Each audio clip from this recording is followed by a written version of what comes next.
જય શ્રી કૃષ્ણ બધાને ને જય માતાજી. તો આ છે મારું બપોરનું જમવાનું છે.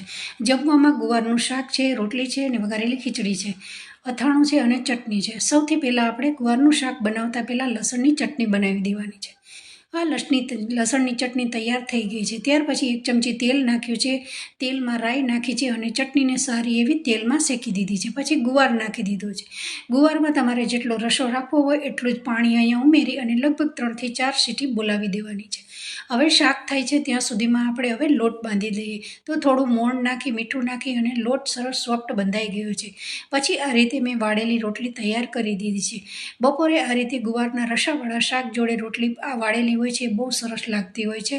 આ છે આપણી સરસ ફૂલેલી રોટલી તૈયાર થઈ ગઈ છે. ઉપરથી ઘી લગાવેલી રોટલી છે, વઘારેલી ખીચડી છે અને એકદમ સરસ રસાવાળું શાક તૈયાર થઈ ગયું છે. સાથે અહીંયા મેં અથાણું છે અને ચટણી છે. તો બધાને જય શ્રી કૃષ્ણ.